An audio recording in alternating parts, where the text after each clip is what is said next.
Trigger warning, this is my personal experience, my opinion, and should be used for entertainment purposes only. That should do it. Have you ever wondered why the family movie night always starts the same? You get the popcorn, you turn the lights down low, you get situated, everybody gets ready, you start the movie, and then somebody dies, or the children are orphaned, or a dad disappears, or the family just gets ripped apart. Is that just how stories work, or is that how the system works? Because here's the truth. What if family movie night isn't just about entertainment? What if it isn't about getting everybody together to sit down and enjoy time with each other? What if family movie night is actually training you to survive when your family breaks? In this series, we're going to break down how media, trauma, and government are all linked together, and how the loop starts early. This isn't just about Disney, and this isn't just about foster care. This is about divorce, death, separation, trauma, and us. All of us. Why should you listen to me? Because I've lived in the system on the extreme side. And I'm not just talking about conspiracy theories. I'm talking about CPS codes, Medicaid billing, supervised visits, and trauma loops. Real things from real case files. Real things that happen to real kids.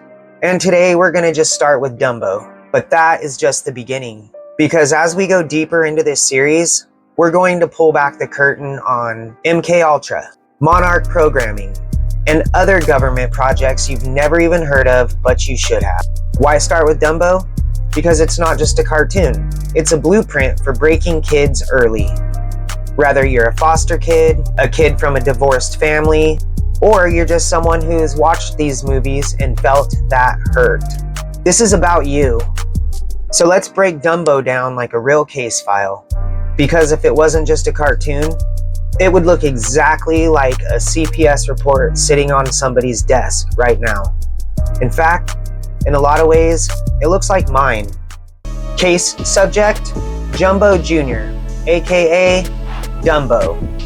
In the initial referral, it would say something like, child presents with developmental differences, oversized ears.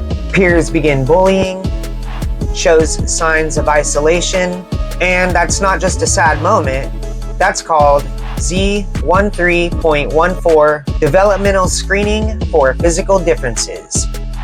Your first code. The triggering incident is the mother defends the child during a bullying event.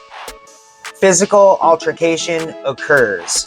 In the system, that's called failure to protect. Code FP. Even if your parent's defending you? Yes. If they do it the wrong way, it's labeled instability. Mother removed, child placed in protective custody. But not with family, with the circus clowns. In real life, that's called a Level 2 behavioral placement.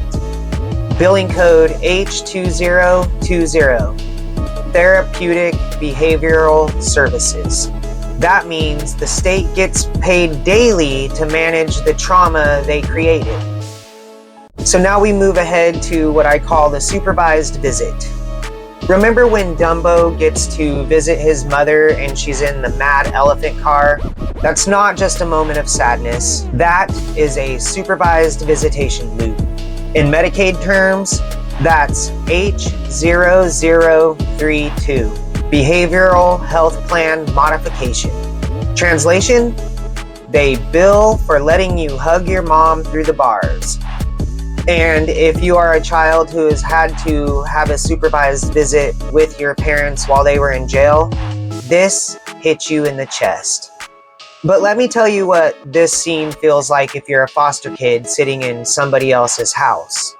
You look around the room, it's so-called family movie night, and you see the real kids, the biological kids, sitting close to their parents or on their parents' lap.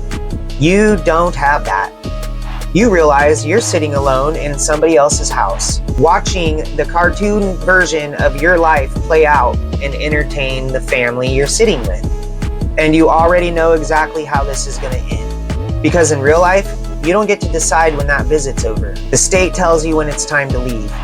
The clock tells you when love stops. And just like Dumbo, you get walked out of the room, whether you're ready or not. Even the mouse, Timothy Q. Mouse, shed a tear during that scene. All the other animals, they were with their real parents. But Dumbo is alone, and if you're a foster kid watching that, so are you. Let's talk about the trauma stacking. Every new wound is a new code.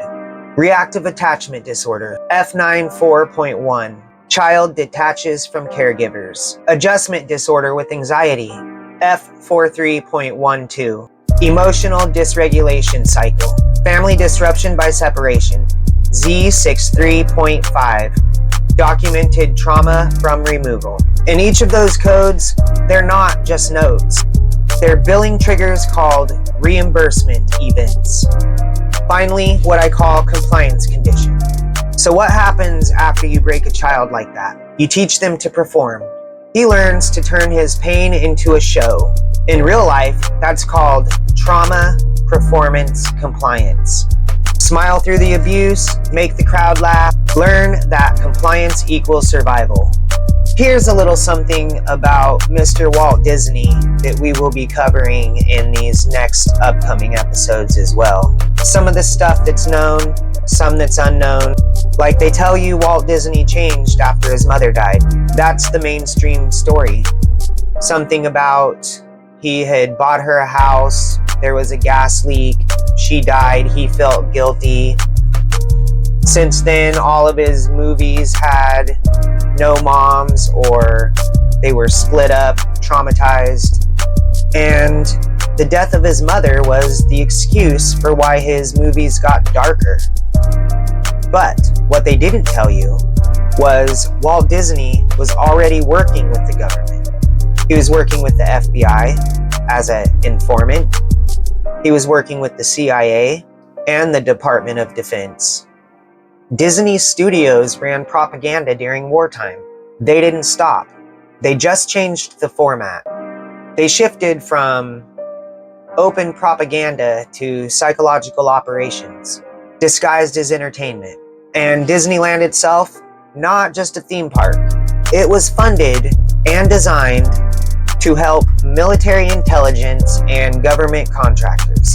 Operation Paperclip scientists helped design the Tomorrowland exhibit. FBI informants were embedded inside Disney productions. And Disney's personal file with the FBI, over 750 pages. When you walk into Disneyland, you think you're walking into a nice theme park, a world of fantasy, adventure, and wonder. But you're actually walking into a controlled environment specifically designed for social engineering.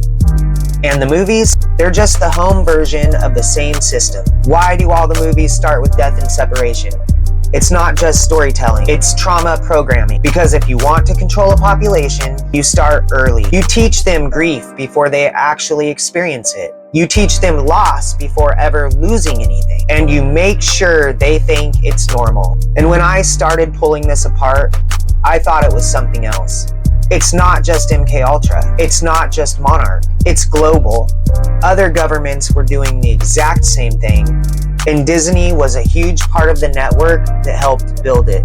So it's not just about Dumbo. It's about the system built to keep us in the loop. And if you think it ends with Disney, wait until the last episode, because we're going to show you what they're actually and why they need you stuck in this trauma loop forever. Thank you for watching. Thank you for your support. I would appreciate if you would like, share, and follow.